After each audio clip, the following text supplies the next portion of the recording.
Item ಯಾವುದೇ ಇರಲಿ try ಮಾಡಿ ಆಚಿ ಚಿಕನ್ ಮಸಾಲಾ. ಡಾಕ್ಟರ್ ರಾಜ್ಕುಮಾರ್ ಸಮಾಧಿ ಜಾಗದ ವಿಚಾರವಾಗಿ ನಟ ಚೇತನ್ ಹಚ್ಚಿದ್ದ ಕಿಡಿ ಜುವಾಲಿಯಾಗಿ ಬದಲಾಗಿದೆ. ನಿನ್ನೆ ಕ್ಷಮೆ ಕೇಳಿದ್ದ ನಟ ಇಂದು ದಿಢೀರಂತ ತಮ್ಮ ಹೇಳಿಕೆಯನ್ನ ಸಮರ್ಥಿಸಿಕೊಳ್ಳುವ ಮೂಲಕ ಉಲ್ಟಾ ಹೊಡೆದಿದ್ದಾರೆ. ಇದರಿಂದ ರಾಜ್ ಅಭಿಮಾನಿಗಳು ಮತ್ತೆ ಕೆರಳಿದ್ದಾರೆ. ಏನಿದು ಕಂಪ್ಲೀಟ್ ಸ್ಟೋರಿ ನೋಡಿ ಈ ವರದಿ. ರಾಜ್ಕುಮಾರ್ ಸಮಾಧಿ ವಿವಾದಕ್ಕೆ ಮತ್ತೆ ಕಿಡಿ. ನಿನ್ನೆ ಕ್ಷಮೆ ಕೇಳಿ ಇಂದು ಉಲ್ಟಾ ಹೊಡೆದ ಚೇತನ್.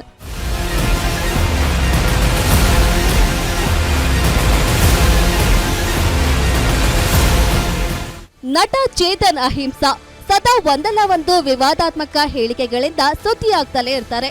ಇದೀಗ ಮತ್ತೊಮ್ಮೆ ಡಾಕ್ಟರ್ ರಾಜ್ ಸಮಾಧಿ ವಿಚಾರವಾಗಿ ಸುದ್ದಿಯಲ್ಲಿದ್ದಾರೆ. ಕಂಠೀರವ ಸ್ಟುಡಿಯೋದಲ್ಲಿ ಅಣ್ಣಾವ್ರ ಸಮಾಧಿಗೆ 2.5 ಎಕರೆ ಜಾಗ ನೀಡಿರುವ ಬಗ್ಗೆ ಟ್ವೀಟ್ ಮಾಡಿದ್ದ ಚೇತನ್ ಇದು ಅಸಮಾನತೆ ಎಂಬರ್ಥದಲ್ಲಿ ಮಾತನಾಡಿದ್ರು. ಈ ಟ್ವೀಟ್ ರಾಜ್ ಅಭಿಮಾನಿಗಳ ಕೆಂಗಣ್ಣಿಗೆ ಗುರಿಯಾಗಿತ್ತು.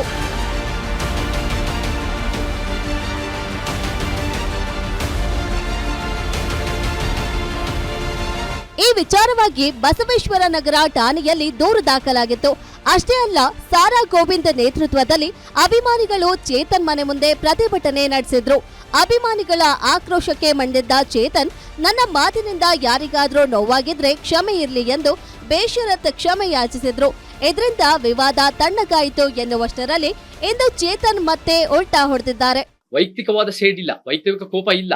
ನಮಗೆ ಕಾನೂನು ಮೇಲೆ ನಂಬಿಕೆ ಇದೆ. ಒಂದು ಉತ್ತಮ ಸಮಾಜದ ಕನಸನ್ನ ನಾವು ಬರೀ ಮಾತಲ್ಲ ಅಷ್ಟೇ ಅಲ್ಲ, ನುಡಿದಂತೆ ನಡೆಯೋರಾಗಬೇಕು ಅನ್ನೋ ರೀತಿ ನಾವು ಕೆಲಸ ಮಾಡ್ತಾ ಇದ್ದೀವಿ. ಅದು ಯಾವ ರೀತಿನೂ ಅಲ್ಲ.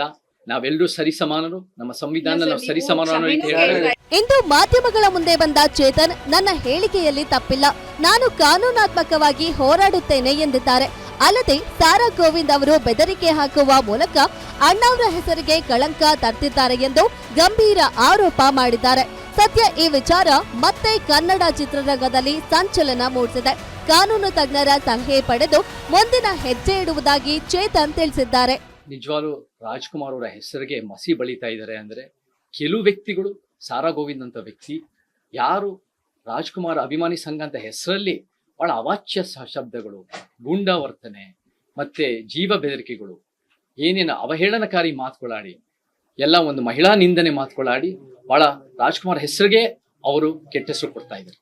ಒಂದು ಅಭಿವ್ಯಕ್ತಿ ಸ್ವಾತಂತ್ರ್ಯದ ಮೇಲೆ ಹಲ್ಲೆ ಆದಾಗ, ನಿರಂತರವಾದ ದಾಳಿಗಳಾದಾಗ ನಮ್ಗೆ ನಮ್ಮದೇ ಆದಂತ ಆಯ್ಕೆಗಳಿದಾವೆ ಅನ್ನೋದನ್ನ ನಾವು ಈ ಸಂದರ್ಭದಲ್ಲಿ ತಿಳಿಸ್ಲಿಕ್ಕೆ ಬಯಸ್ತೇವೆ. ಈ ನಾಡಿನ ಯುವ ದಲಿತ ಸಮುದಾಯ, ಅಲೆಮಾರಿ ಸಮುದಾಯ, ಬುಡಕಟ್ಟು ಸಮುದಾಯ ಮತ್ತು ದೇವದಾಸಿ ತಾಯಂದಿರು ಎಲ್ಲರೂ ಕೂಡ ಚೇತನರ ಪರವಾಗಿ ನಾವು ಅಂತ ಸಂದರ್ಭ ಬಂದಾಗ ಚೇತನ್ ಅವ್ರ ಮೇಲೆ ಈ ವಿಷಯ ಇಟ್ಕೊಂಡು ವೈಯಕ್ತಿಕ ದಾಳಿಗಳು ಮಟ್ಟಕ್ಕೆ ಬಂದಾಗ ನಾವು ಚೇತನ್ ಕೂಡ ಕನ್ನಡಿಗ.